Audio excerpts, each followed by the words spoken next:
can't find my belt. She says, well, it didn't grow legs and walk off. Oh, man. Right? The cow does. So finally, we're getting to the other major category of lost property, which is things that can move themselves and get lost all on themselves.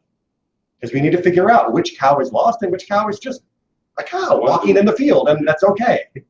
So that's what we're doing in this Mishnah. Got the category? Good. So if you found an ass or a cow grazing on the path, it's not lost. But if you found an ass with its trappings turned over or a cow running in the vineyards, this is lost property. what's the difference between the two categories? The donkey's just walking along the path, munching along. He's not lost. There's another donkey over there who's got its, harness or whatever all twisted around. It's lost. Or there's a cow in the vineyard. It's lost. How can I tell? Think like farmers. Because the first one is on the road. Right. It's a public road. Yeah, it's normal. You just let your donkey walk for a little bit, and it can eat while you're, having your lunch, and it's having its lunch. But when it goes to a field, then it's lost. Right, but a cow in a vineyard, no, cows don't belong in vineyards. If you are a farmer, you do not let your cow just roam the vineyard, eating your grapes and your vines and other things. Product. And similarly, a donkey with its harness and all of that twisted, it's clearly broken loose, and it's now lost. What about the reindeers? They all they'll walk in front of the road, but they know where they're at. What reindeer? Deer. I'm sorry, deer. Oh, okay. I'm sorry. It's okay, you slay me. Slay? Yeah, exactly. Oh, okay. You're sorry, it's the fever. It's the fever. What about the deers? How many times do they walk, or the bears? Deer. How many times they walk in front of people, in front of the middle of the road, and Deer, they know exactly where they're at? Deer, bear, squirrels, badgers, raccoons, all the giant cranes that are around here. They are wild animals. They do not appear, and they are not assumed to be someone else's property. Right? Okay. No one in the, well, I can't say categorically. I'm sorry, my philosophy logician teacher would be mad at me. Almost no one in the history of humanity has kept herds of deer as property. There have been times when kings have kept deer in the forest that were reserved for their hunting pleasure, but the king did not know where the deer was. They were just in the forest, and therefore you would not consider them lost property. It's just you would be killed if you were to eat the king's deer. But that's just the wonders of European law. Okay, so if an animal looks like it's out of place, that's the sort of general rule here. Now we're dealing with a lost animal. But if it's perfectly reasonable for the animal to be where it is, don't assume that it's lost.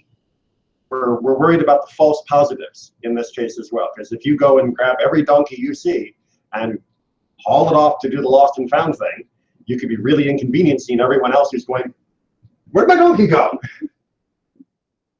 All right, part two. If you returned it and it escaped again, Your neighbor's dog, you know the one I'm talking about, who keeps getting into your yard every single day. and he returned it and it escaped again, even 4 or 5 times, he's obligated to return it yet again. Since it is stated, you shall surely return it to your brother. So because of the emphatic use of the infinitive in the Hebrew, that's where the surely comes in. We know that we have to return it every single time. You can't say, build a better fence, I'm not bringing it back anymore. As soon as you espy your neighbor's lost property, your neighbor's lost animal, you are obligated to return it. Now we're going to rein in that obligation a little bit, just a bit, but it's an obligation, no matter how many times it happens. Now you can argue with your neighbor, you can help him fix the fence, you can work out what the problem is, but returning lost property is a mitzvah that is your responsibility and is not dependent upon his right or wrong behavior. Make sense? Okay. If the finder lost time at work that was worth a sell-up, he may not say to the owner, give me a sell-up. All right, so we're going to rein in a little bit on this question of the lost animals, well, lost property in general. So if me going after your cow in the vineyard is going to cost me some business transaction that would have paid me a seller, which is a reasonable amount of money, can I then go to you and say, hey, buddy, I got your cow for you. You know, hunting down this cow and doing that mitzvah, that cost me a seller. So you better pay up for my lost time. And the Mishnah says, Rather, no. I'm sorry. Yeah. Rather, the owner need only pay him the wages of an unemployed laborer. But you do still have to pay him for the lost time. You don't have to pay him for the hypothetical lost value of what his work would have been, but you do have to pay him the minimum of what somebody who was just sort of a general laborer might have been paid. In the modern world, we call this minimum wage, right? You lost 3 hours picking up my cow, I'll pay you 3 hours of minimum wage for taking care of my cow. I always thought seller was a stone. That too, but That's why I didn't know it was a coin. well, it's amount. Amount of money. Exactly. I mean, and it's partly the idea that the stone was used on the scale for the balance for measuring how much of something was worth. So that's where you get the overlap. So I can't force you to pay me my full wages. You know, if I'm some fancy lawyer who's making $500 an hour, I can't come to you and say, it took me 3 hours to get your cow to you, pay me $1,500. No, pay me 3 hours of minimum wage to do it. However, If there was a court of law in that place, the finder may stipulate before them the damages for lost time. all right, so this is where it gets interesting. Tricky. What? Tricky. Well, so me and my 3 other buddies are walking along, and I see the cow, and I say, hey guys, I'm going to return that cow, but I am convening you as a big din. You're my court, because 3 regular people can be a big din for this purpose. I stipulate that for me to return that cow, I will need to be compensated my full hourly wage, not minimum wage. They can ratify you for that process. But in order to be a big deal, you're going to be a learned person. For gam v'gam. For some circumstances, the Beit Din needs to have learned people. For some Beit Din, for Batei Din, you need a single learned person and 2 regular respectable people. And for some Batei Din, as we see here, you just need people. You just need to have any 3, in addition to yourself, that can say, yes, this is what was stipulated before he undertook this act. And the issue here is, of course, that if you don't do it this way, if you don't allow someone to maybe be able to not lose what they normally would make. And this, I mean, my hypothetical about the lawyer is a little bit of a stretch. This is really about the issue of, I'm on my way to the market, and I've got a load of fish in the back of my wagon. If I stop to return your cow, my fish are going to go off. Or when I get to the market, all the buyers are going to be gone, and I'm going to lose money. What am I supposed to do? I've got a mitzvah over here, and I've got my livelihood over here. If you don't allow people to make some stipulations or some way to maybe get compensated fairly, they'll ignore the mitzvah. But why is it dependent on your close friends and conflict of interest? Or they're obviously going to say, yeah, you're worth. Well, it doesn't have to be your close friends. It could be anybody. Well, I mean, it could be anybody. Right. Really. But Yeah, like well, I guess you got no weaknesses. choice. You can't ask the person who lost it because you're not there, when you find them, you've returned it. and you've already lost that time. But the idea here is to try and give at least some judicial approval Yeah. to Weaknesses. being fairly compensated for a real loss that you would have incurred by losing time for returning the animal, because without that support, people will not do the mitzvah. And not only will that mean that they are not returning lost animals, and so the animals continue to be a loss to the community, but they themselves are then violating Torah. So this is a stumbling block. Well, it's removing a stumbling block, that we would be so concerned about my own business that I would avoid doing the mitzvah. So this is a way to try and slightly mitigate that factor. So you need still special circumstances, but as we'll see, the Mishnah is realistic. If there was no court of law, before whom can he stipulate? His own word comes first. Right, his comes first, meaning if I see the cow over there, I've got my load of fish, and I know if I don't get them to market in the next hour, that I'm going to be out 100, whatever units that are important. That would be lost to me. This is lost to him. I can defend my own loss first. And so the rabbis do understand that there is a pull. And if I don't do it, then I've lost something. And one loss versus one loss, you take care of your own loss first. We're going to go into that in a little bit more detail too, of what happens if there's multiple lost things. So it's a very reality checked look at the Mishnah. We already talked, remember, about what happens if you find someone else's animal and you got to feed it. And if it can work or if it doesn't work, and if you can get some benefit from it, then that's okay. But if you can't, you just sell it and convert it to cash and then hand it over. If you made it too hard for people to return lost objects, they just wouldn't. And therefore, to make sure the mitzvah can be done, they put in the stipulations such as this to make sure that it would still be done. Rational? Reasonable? Okay. I have a question. Is the field, the owner of the field is obligated to return the animal, or anybody that sees the animal? Anybody. Anybody. Because it could be the owner of the field, it could be his cow, but the cow is in the vineyard where it shouldn't be. The cow got out of the paddock, or where the pasture, or wherever you kept the cow, and now it's in the vineyard. Well, that's not where it's supposed to be, and it's probably causing damage, and it's lost, and they make it further lost, and who knows where it'll end up. So yeah, I got to go try and find the owner. Owner is of that field. So, but it's a very important, a very powerful mindset that as you're walking down the street and you see somebody else's animal that's in need, you go, okay, I got to help. Now, yes, if you've got this very pressing, you can't avoid it, loss looming, then there are certain other considerations. But if for most time, at least in the agrarian society, your life was not governed by the hours and minutes of the clock, you would see this, you would say, okay, there's a mitzvah for me to do.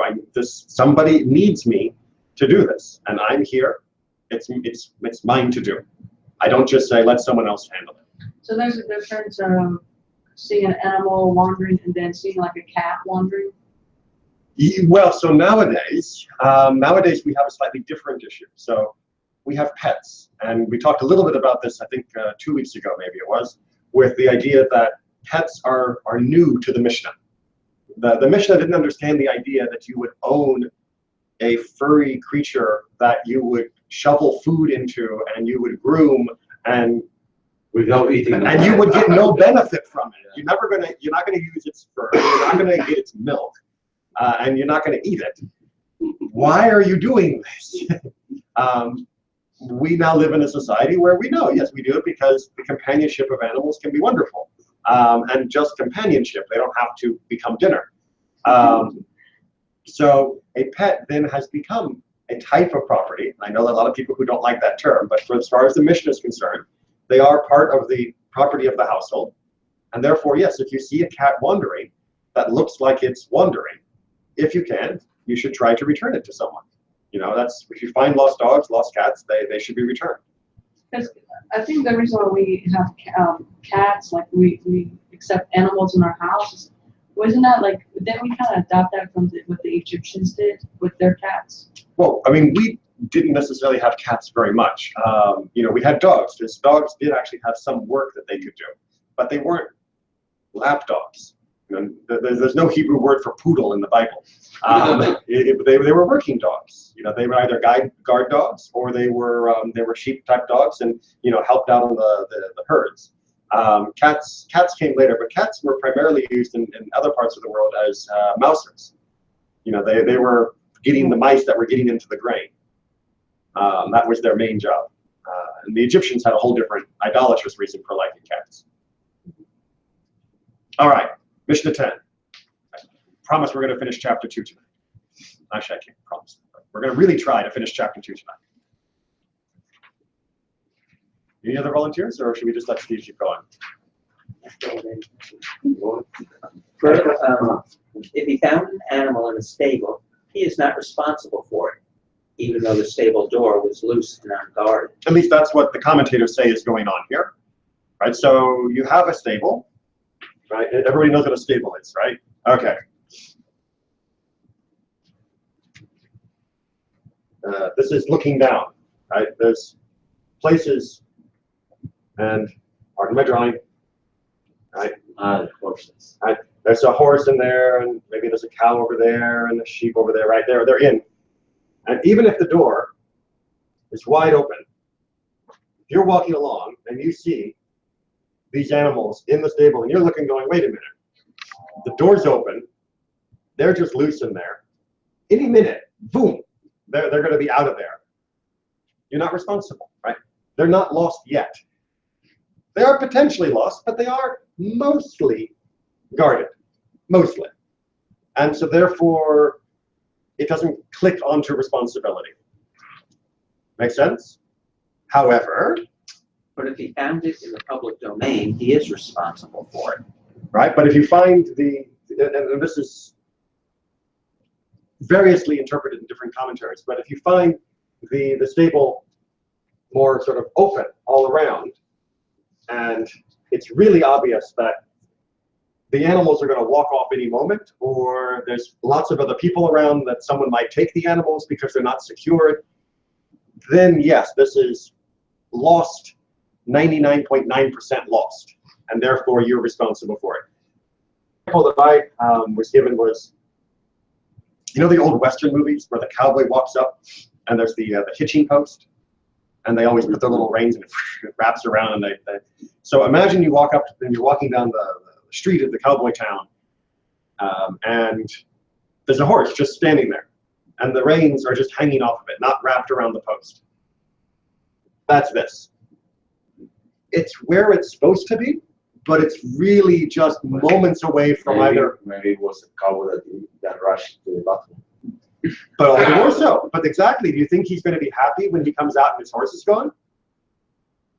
And and therefore, because it is almost ready to go, you should make sure that it stays. But you have that obligation, even though it's not 100% lost yet. But in the closed stable where it's just an open door, that you don't have an obligation. All right, let's get one more category in a different topic. But if he found it in the public, no. If it was in a cemetery, he need not contract uncleanness because of it. Okay, so anybody here a Kohen? No. No? Okay, so if you were a Kohen, now or in the ancient world, then the Torah says very clearly that Kohanim cannot go into a cemetery except for the immediate relatives that they are buried, right? The father, mother, brother, sister, spouse, and children. That's it. So your aunt passes away, you're not going to her funeral in the cemetery. Your best friend passes away, you're not going to walk into the cemetery to bury them, because Kohanim are prohibited from contracting tuma, ritual uncleanliness, and they are also commanded positively to keep themselves ritually pure. So you have two commandments on a Kohen regarding ritual purity vis-a-vis the cemetery. The lost object, you see a cow wandering through a cemetery, that's only one positive commandment. One positive commandment does not supersede a negative and positive commandment. That makes sense? Right? So sometimes you have to do commandment calculus of which commandment takes precedence in which circumstance. And the general rule of thumb, in general, is that a positive commandment will often, and this is an often, not an always, will often supersede a negative commandment. But a positive commandment does not supersede a combined positive-negative commandment, like in this case of ritual impurity. So Kohanim, lost cow in the cemetery, call someone else to come help. You're not supposed to go in there and get it. If his father said to him, contract uncleanness, or if he said to him, do not return it, he may not listen to him. And that's not a may, like maybe. That's a don't listen to him. Right? So, and these are two separate cases. I know the language gets a little bunchy here, but it's the way the Mishnah often writes of, as long as we've mentioned cemeteries, let's mention the father issue, and then we'll also mention the general case. So if your father tells you, go into that cemetery and contract ritual impurity to pick up that cow, you have to say, I'm sorry, Dad, I can't, because doing so would violate Jewish law. Or if your father is with you and you find something and you pick it up, and it's something you should take and proclaim and make sure you can return it to the owner, if your dad says, no, keep it, you have to say, I'm sorry, Dad, but I need to return it. Now, this is a particular issue when it comes to parents because we are commanded to obey our parents. So commanded to return, commanded to obey. Which one takes precedence? In this case, return.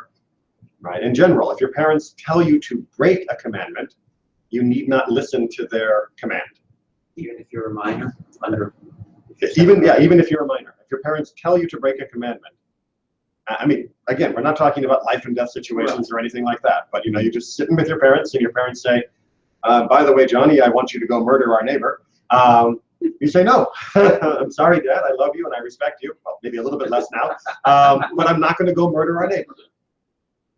Because you and I are both obligated to Torah, and therefore our shared master, God.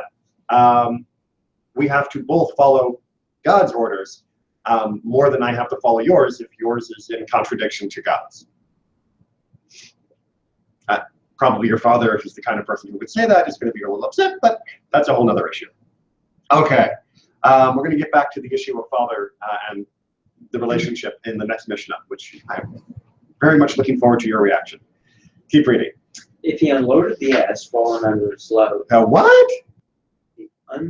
If he unloaded the ass that fell under its load. What are we talking about? Whose donkey's fallen? I'm fallen and I can't get up. You remember those old commercials. All right, so out of nowhere, the Mishnah brings another commandment. If you look up at the top of the page in the handout that I provided, this is referring to in Exodus 23:5, where it says, if when you see the donkey of your enemy lying under its load, and you would refrain from raising it, you must surely raise it with him. All right, so that's a commandment. You're walking along the road, you see a donkey, it's collapsed under its load, and the guy who owns the donkey is not someone you like, it's your enemy. The mitzvah is you go over and you help unload the donkey. Right? You take the burden off of its back. And that's what this part of the Mishnah is talking about. So no more lost property, but another special case of when you find somebody's animal in special circumstances. Make sense? Okay, so with that in mind, try it again from part 3. If he unloaded the ass that's fallen under its load and reloaded it and again unloaded it and reloaded it, even 4 or 5 times, he's still obligated.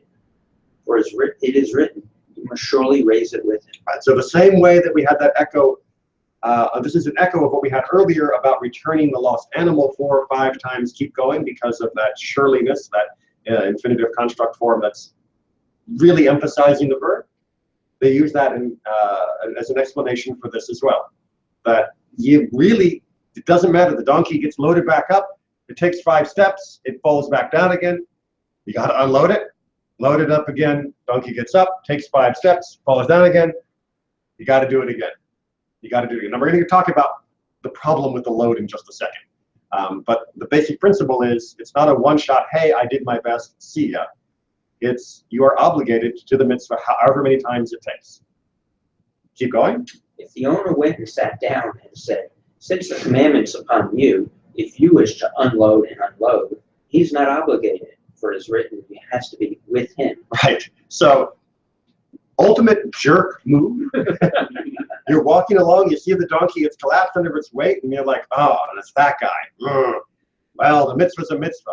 And you go over and say, hey, can I help you unload it? And it says, oh, great, I hate you. But, it's your mitzvah to unload it, not my mitzvah. So I'm going to go sit under the tree. Tell me when you're done. Right? The Mishnah says, yeah, there are people like that. And because the Torah says you unload it with him, if he's not helping, you don't have to. You can say, see ya, and keep walking. But if he's helping, even though you don't like the guy, you have to help remove that burden. Right? It's important to remember that the Torah commands us all the time that there are many places where we have to work with those we feel animosity towards. That we don't just say tough. You still have to work together. Onward. But if the owner was aged or sick, he is obligated. On the other hand, if the owner isn't saying, do it because I'm sticking it to you, but is saying do it because I'm old and I'm sick, then yeah, he can't help you unload the animal. You do have to unload it even without his help. Make sense? Of course it does. Part 4. It is a commandment from the Torah to unload, but not to reload. Right? The Torah didn't say anything about loading up the donkey again. And that's work. The Torah just said you have to unload the donkey. Now, Like here, we say that unloaded. You just said unload. no, you're right. The earlier part of the Mishnah did say unload and reload, unload and reload. The implication is the reload is optional for you, but if the other guy reloads it and then you see it collapse, you're still obligated to unload it again. You don't necessarily have to help with the reloading. As we're going to see, there's a debate about that. But you don't necessarily have to help with the reloading, but after it has been reloaded, if it collapses again, you have to unload definitely. Make sense? Kind of? Well, first, let's make sure we understand that Maybe it's a problem of me. Okay. Unload means take out of the whatever has the donkey. Right. The donkey has a load, right? You have to take it off the back. Okay, that's unload. Unload. And reload is put it back on, or load is put it back on. So why you want to take out if you want to put back? Because the donkey collapse. You cannot carry. Okay, so we're going to get to the problem of how much are you putting on the animal in the very next section. But the basic idea, if you're working with donkeys, is sometimes the load is just in the wrong spot. Sometimes it just needs a break. Sometimes it's just being stubborn. Sometimes the load is slipping, and that's, it's pulling the donkey over. So it doesn't necessarily mean that the load is wrong. It just means that right now the donkey's down. And the mitzvah obligation is to unload. A nice person would help reload. But as we're about to see, there's an argument about whether you have to reload or not. And the general idea is you don't have to reload. Rabbi Shimon, however, says You have to reload as well. right. Now Rabbi Shimon loses this argument, and the general halacha is no, you're not obligated to reload the donkey. Although one might help if you thought that was a good idea. But part B is the important animal welfare statement. Rabbi Yossi the Galilean says, if the beast was carrying more than its proper load, he's not obligated to help unload it. For it is written, under its load, which is to say a load which it is able to endure. Right. So if it's too heavy for the animal, then you don't need to help the guy unload it and then let him reload it. Right. It's like you said, no, guy, you're carrying too much on the donkey. Right. I'll help you get it off, but I'm not going to help you get it off if you're just going to pile it back on, because the animal is suffering. So there is that final check of reality here. Yes? No? Maybe so? All right. 11. This is the end of chapter 2. If a man found his own lost property and his father's, his own takes priority. All right, so again, there's lots of different ways to try and visualize it. I like to think of a river, right? A river. So you and your father are taking a walk down the country lane. And as you're walking, you're going to cross a little bridge over a little river. And your hat blows off your head, and so does your father's hat. And they land in the river, and they are heading downstream. And before the great waterfall, you've got one chance to save one hat. Whose hat do you have to save? His own. And the Mishnah says you save your own. You can Why? save, Why? because it's your own property. Yeah, but it's your dad you should to respect. And also indirectly, also his property is also your property. You're thinking about your father dying? No, but indirectly, yes. Somehow, yes. Only if you don't have any brothers. Right, so the halakha, and again, remember the halakha is always the minimum line, right? The shirat hadin, the minimum line of the law. And the minimum line is to save his before you save your own. Now, can you save his instead of yours? Of course you can. And what about, for example, the aspect of Shalom Bayit? Right? Because I don't think that he will like that.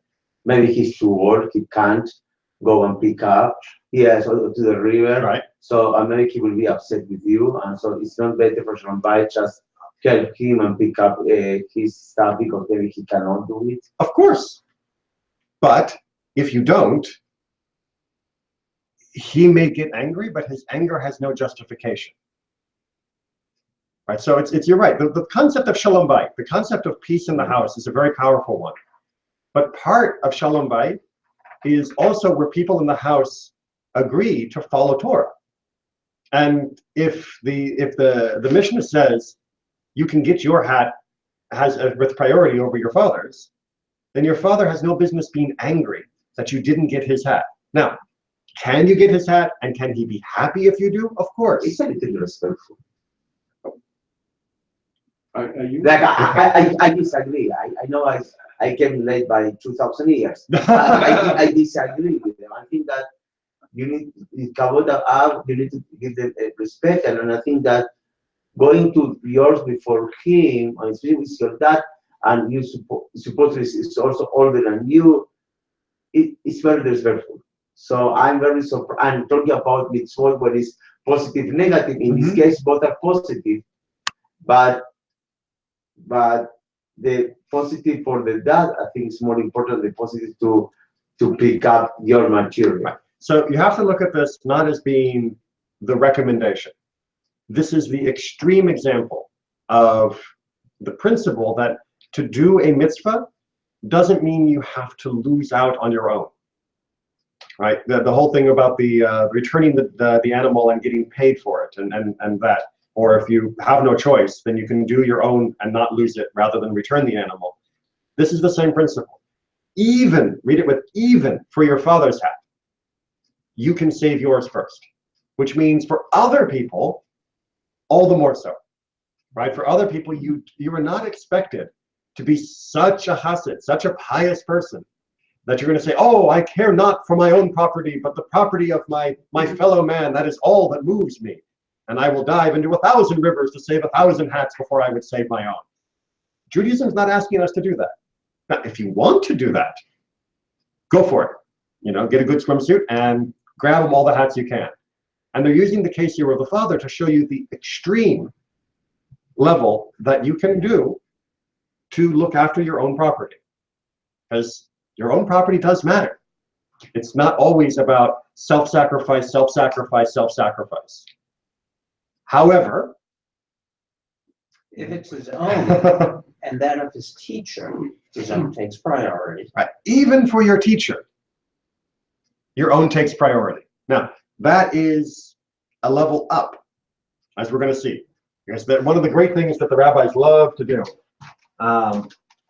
is, remember I told you I was interested to see what your reaction would be to this Mishnah, is when you have your, we'll give him a beard, your father, right? And you have and we'll give him a Torah and your teacher. Which one is more important? The rabbi, The teacher? The teacher? Because the teachers used to be He teaches make the Torah. Torah and the life after. Okay, so that's what we're coming to right now. Yeah, but in other hand, your dad also could be is your teacher because you learn also in a practice day, and you can see from him how to apply everything. So in some way, also your dad is a teacher. All right, so let's go ahead and get the answer. Book. Oh, The Driven Leaf, yes. It's a novel, but Yes. Well, where do you think the novel got it from? right. Yes. Well, in that particular case, you leave your family, go study with a teacher, Right. and he really becomes your family. Yes, exactly. Your teacher, and here we're not talking about the guy who taught you the aleph bet. We're not talking about the guy who taught you about triangles. No offense to math and language teachers. This is talking about the person who is teaching you Torah, real Torah, the understanding of life, of everything, of how to be a person. That's what they mean when they say Rav, a teacher. And especially they're talking about you have one of these, your primary teacher, not just, oh, I heard a sermon from him once, but this is the guy who is teaching you. And like you said, in Driven Leaf, and which represents this era pretty well, people were expected to have a teacher that was the main person, that was leading them in the path of Torah. Okay, why? Part 2. If he found his Oh, sorry, we haven't done the setup yet. No, we do the setup of part 2. I was already going to the why, which is the second half of part 2. Oh, if he found his fathers and his teachers. Yes, that's the part. You're reading right. I was wrong. Okay, if he found his fathers and his teachers takes priority. Right. So you're walking down the river, and your father's hat and your teacher's hat are both heading to the waterfall. You grab your teacher's hat first. Sorry, Dad. Keep reading. Why? For his father brought him into the world, but it's his teacher who taught him wisdom and brings him into the world to come. Ta-da! What do we think? Reactions? The violins. Well, I say The violins. the violins. Yes. So, I mean, when you think about it, it's a very logical proposition, right? Your father, this is his contribution. He started you here.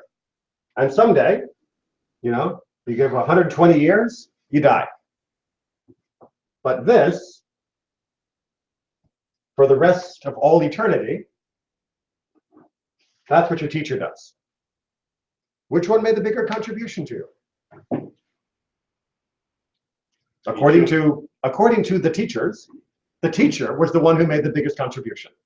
And it's kind of important to remember this was written by rabbis. Yeah.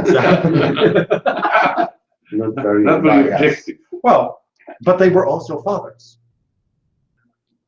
So they were saying, and this is something that comes back in many other parts of Mishnah as well, although here it's a little more subtle, in other places it's more prominent, that birth is important, and obviously you have an obligation to your family, but what you choose to do after your birth is more important. Right? You can be born a prince, you can be born a Kohen, but the greatest thing to be is a scholar, and you can't be born a scholar. That is something you have to achieve on your own. And so, logically, the rabbis are very clear that the one who helps you with that achievement that you actually are involved in, as opposed to your own birth, which you just showed up, is the person who is more important to you and your life. If his father was a sage, his father's takes priority. But if your father's a sage, even if he wasn't the sage who taught you the majority of your Torah, but he himself is a great sage, then because of the honor of his knowledge, then you do save his, and because it's your father and a sage, you save his hat first. Define for me what's a sage. Someone who is an actual rabbi, who is acknowledged with smicha as being learned. Have sneak. Yes. Wise scholar. Someone who is recognized as a chacham, as a real chacham, not just your father likes to read the parsha each weekend, but somebody who knows Mishnah, who knows the explanations, who knows Torah.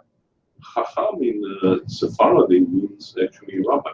Yes, That's how they call rabbi. right, which Oh, means really? sage. That's what sage means in English. Because sage comes from the word wise, but in English, if you call someone a wise guy, it doesn't mean the same thing. So we say sage.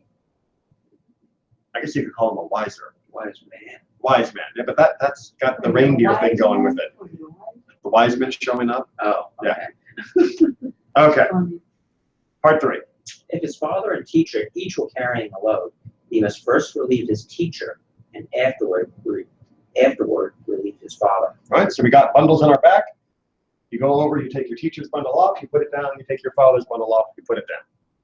No matter the age of the teacher. Okay, so if we have, life-threatening illness, if you have sickness, No, because I understand the logic, but botany a lot. like I feel uncomfortable. Like I understand the logic Right. of the discussion, but I feel uneasy with this. Let's finish the last example, and then we'll work on our uneasiness. So also what happens if the rabbi is younger than the dad? You By mean- 10 or 20 years, still So, you know first. assuming we're not dealing with sickness and illness, right? We're not talking about your father is and is about to collapse, but just your father is 50 years old and your teacher is 30 years old, right? Just that. Your teacher still takes precedence because you're not showing respect to your teacher. You're showing respect to Torah. Then there's a whole other section of Mishnah, not in Bava Metzia, that deals with the honor of Torah that is connected to those who teach Torah. And a lot of that discussion has to do with when a teacher can forego their honor and when they can't. There are times when the teacher can't say, oh no, it's okay, don't worry about me. Because I'm not worried about you. I'm worried about the Torah you represent. It's sort of like in the military, officers, right? You don't salute the person, you salute the rank. And the rank here is you are a sage. You are full of Torah. And when I salute you, when I help you, I am saluting Torah. And my father should also recognize that because he and I, there's a reason I'm a student of yours. There's a reason that I've gone to work and live with you because my father and I both agree that you represent Torah. You are an embodiment of Torah, and therefore I am obligated to show you respect, Torah respect. And that's an obligation my father shares, to show respect to a sage. He and I both have that same obligation. Again, going back to the idea of, if your father tells you to do something that's, don't return the lost item, you ignore it. You say, no, I have to take it back. If your father says, no, you should treat me better than you treat that Torah guy, you find a better way to say it, but in the end, can you let your father keep you from Torah? Right, for the sake of Shalom Bayit. I'll be very upset if you go off and study Torah. You need to stay here and work in the family business only. I don't want you to get a Torah education at all. Don't learn the alphabet. Don't learn, a single verse. Do you say, oh, okay, well, Dad, if that's what you want? Or do you say, no, I will respect you all the way up until where you tell me to stop respecting God. And once you say that, then I'm going to have to, unfortunately, disobey. Now, in a good home, in a good life, this shouldn't be a problem. Okay? For example, you can always offer to carry the burden for your father rather than making him carry it, and that's okay. So it doesn't say that you have to carry it instead of your teacher. It just says when you relieve them, you have to relieve your teacher first. So there's all sorts of ways to make this a happy relationship with, we'll put in the no beard son. We can make this a happy life rather than a love triangle. But it only works if everybody is all looking at the Torah, including the teacher. The teacher has to always remember that the honor he has been shown is because of the Torah, not because of him. Let's finish the last and then we'll continue because I know that this is uneasy stuff. If his father and teacher were each taken captive, he must first pay ransom for his teacher and afterward his father. But if his father was a sage, he must first ransom his father and afterward his teacher. All right, so worst case scenario in anyone's life is your family, someone you're dear to you has been taken and is being held hostage, and they demand that you pay to release them. Unfortunately, this happened quite often throughout Jewish history, partly because they knew we were good for the money, because we would always redeem captives anytime we could. But if you only have enough money this week to redeem one, how do you choose? Again, same rule. Teacher first, father second, but teacher father first. Okay. Throw it out. Shout, yell, scream, disagree, react, show me you're still awake. It's not easy stuff because we're not used to trying to prioritize our life like this. And I'm not saying that you should change your relationship with your family and that you've done anything wrong. Of course not. But thinking about a structure of a life where Torah is as a symbol of us understanding and connecting to God is a unified goal for all of us. Therefore, it is the yardstick that we're using for determining our behaviors. What if you are the dad and you disagree and you don't like the rabbi? For example, I mean, yes. you are from the Hillel house, Yep. and the rabbi is from the Shammai house. And you say, you know what? I don't like his stuff, the way he teaches. Still, you need to follow this. Oh, I'm sure that never happened. No, that was a big problem. So you had fathers who did what I said earlier, who said, you can't study at all. If you study, we'll cut off your inheritance, right? You'll never get another, dinar from me. Who said you can study, but not with him, right? Not with that person. And you go after Torah. Also, if you disagree with interpretation of the Torah. Because remember that the big fight between Shammai and Hillel. Yes. The interpretation was a big difference in the interpretation. Well, there was a big difference, but remember, and it's an important thing to hold on to always, that despite the huge disagreements that Beit Hillel and Beit Shammai had, Hillel and Shammai had very little, but their descendant students did. Despite those huge disagreements, they still let their kids marry each other. Right? They didn't become two camps that said, I will never let one of them set foot into my house again. It was not the Hatfields and McCoys, the Montagues, Capulets and Capuleto and the Romeo and Juliet. Romeo and Juliet. Right, exactly. The Capulet and it wasn't Montague, but it was another. No. It was another word like that. Anyway, those guys, right? It was not a feud between them to the point where they wouldn't let them linked together. Right? So instead, it was, we disagree with you, but we will still be in the same community together. It was Montague. Well, Montesquieu was the other one I was thinking of. So it was Montague. Okay. Different corners of my brain. So the ideal, of course, over and over and over again, is you are seeking Torah.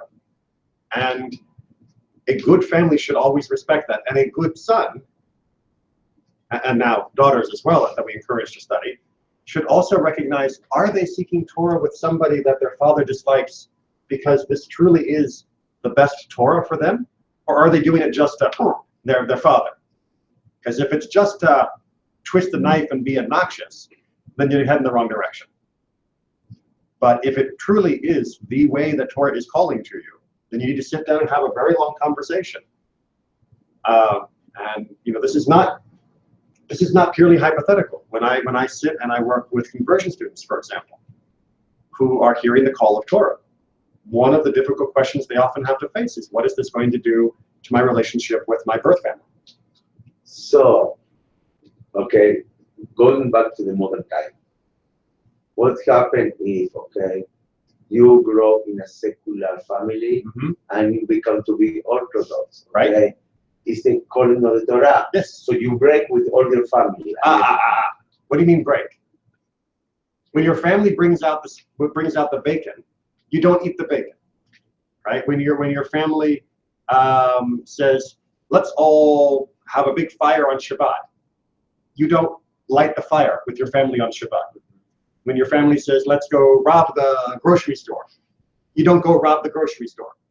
But when your family says, let's get together for Hanukkah night, and we're going to light the Hanukkah, and you say, well, can I light the Hanukkah in the window, even though you're lighting them in the dining room? And that's okay. Oh, you're supposed to light the Hanukkah candles by the window? Yes. Ideally, if it's really impossible, then it's not required, but Advertise. publicize is the better word. Sorry. Advertise is like, come on. Okay. You got it. I got a menorah here. You want to buy them? The for 7 Exactly. So yes, there are for people that are returning, and you don't have to go Orthodox I thought in the sense of causing potential tension. This was a common topic in rabbinic school because many of my colleagues had grown up either conservative or reform and had adopted a more So observant is a good word, I guess, conservative Jewish lifestyle. And so the question almost every year that we come up is, what about Pesach? Right? How do I go home to the Seder if my family isn't going to clean the house, or if the Seder isn't going to be conducted in a certain way, or will I eat in the kitchen of my mom well, that's when the I point. know that she doesn't keep kosher Exactly. And appropriately? And you know what the answers from my rabbis were? So first of all was know what you need to do when it comes to the Haggadah, right? What is the actual key of the Haggadah for the mitzvah of doing the Seder? So just because they don't do every page of the Haggadah doesn't mean that you fail. And that should be important to you. Two, be willing to share. So, ask if you could lead part of the Haggadah. And say that you learned something in rabbinic school, for crying out loud, that they may want to hear about, and share that. And three, help, right? Say, Mom, do you mind if I come home a day early to help with the cooking, to help get things ready, to help prepare, to help with the shopping, to help do this, to help do that? Don't just say, accommodate me, accommodate me, accommodate me, but show up and do the work. And most families will accommodate, even if it means you're cooking the food you're going to eat in disposable aluminum pans, and everyone else is going to be cooking and eating from something else. That's okay. And you can still be there together with them. Because if I remember correctly, the rabbi that I had in New Jersey, was many years ago, he also was something like that. Right. And when he went all the time to visit the family, okay, he visited the family, the parents, everything, but he never ate in their house because he knows that it's not kosher. Right. So he went there, he have time with them, but never ate with them. So that's right. But there are ways. I mean, I'm not trying to say because I don't know his situation, but there are ways. If I remember correctly. Right. There are ways to eat. Bring a fruit salad. Yeah. Show up with an Entenmann's. Have coffee. What are they making their coffee in? The stomach of a pig? I mean, there are ways to eat in almost anybody's home. It doesn't mean you have to sit down and have beef and not know, what the status is and not know what the pot was or anything like that. But there is a middle ground for most situations. And when you show that you want to keep that, and when you also show that you're not going to impose stringencies, but only the law, minimum that we've been talking about again and again, that goes a long way to say, look, I value your part in my life so much that I am willing to bend all this way to make sure that I can still be part of your life and you can still be part of mine. And if that means, maybe on Yom Kippur we're going to be in different shuls because it's just not going to work for me to be where you daven and where I want to daven. But that doesn't mean that after breakfast, or at breakfast after Havdalah, we can get together. But in some way, you are pushing the Torah, your picture. You are pushing your picture. No. In some way. No. So let's see if I can draw this. Right. So I'll do a bigger picture. And this goes back to what I said at the beginning. So that's my Torah. Excuse me. Who's calling me? That's a good phone.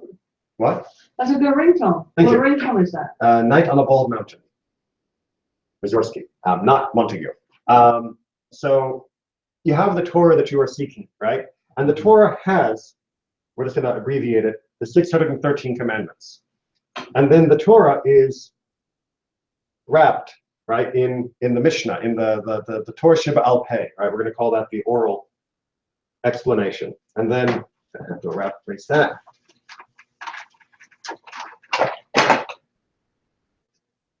Is wrapped in custom and culture and the I don't want to try and write the word idiosyncratic. The habit. That's a better word for it. The habits of your community, or of your family, of your particular shul. This is the way we do it at Temple Israel, kind of thing. What tradition? What? Tradition. Well, but tradition is more in the custom realm, right? Where it has a stronger feel to it. To uphold one of the 613, the rest of this is flexible. So to honor my parents, that means within this circle, I have to be true, right? Because I can't sacrifice another commandment for them. But outside that circle, if it means I'm not being so strict, so machmir on something, if I'm using a minority opinion from some author in the Middle Ages that isn't the one that everybody follows, and not the one I follow most times, but for this situation, I can follow his opinion because it allows me to give honor to my parents. That's okay. But also that's in some way is problematic because you are looking for the opinion that is better match you for the moment. No, not for the moment. Because, for the commandment. Yeah, for the mitzvah.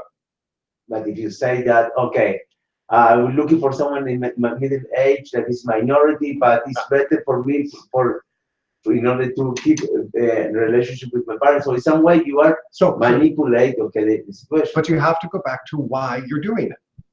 Are you looking for an opinion that justifies being able to have coffee and an Entenmann's Danish in your parents' house? Are you doing that because you're hungry? Or are you doing that because you want to show honor and respect to your parents?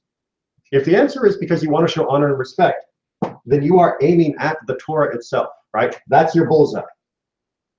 If you're trying to find an excuse of why it's okay to go see some movie on Shabbos, that's not for a commandment. You're not fulfilling a commandment to do that. And that's where people get into trouble. And that's where you begin rationalizing and justifying everything. But commandment versus commandment, all the rest of this is flexible because they're on the same level. And you don't say, well, my culture says I have to wear this kind of kippah. So when your father says, well, when you come to our Seder, could you wear a kippah that matches everyone else's kippah? You don't say, no, I have to wear this kippah. You say, okay, if you want me to wear the satin kippah, I'll wear the satin kippah. If you want me to wear the big white kippah, I'll wear the big white kippah, because that's what we're all wearing in this house.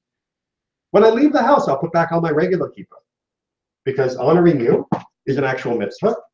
The color and shape of my kippah is part of my culture, and mitzvah trumps culture. But culture doesn't trump culture. So people down the street say, oh, your kippah looks funny, you can ignore that, and you shouldn't use that as an excuse to change the way you're observing it. But you're right, it's tricky, because it's very easy to forget this is the bullseye, and to instead think what I want is the bullseye. Now, sometimes they're the same. What I want is to be able to honor my family. That's good, because then what you want is also what God wants. But sometimes what you want is out of the circle, and then you shouldn't be getting so flexible. What I want are oysters, but that's not in the book. That's just not going to happen. Okay. All right. Very good expansion of that topic. So thank you for the questions.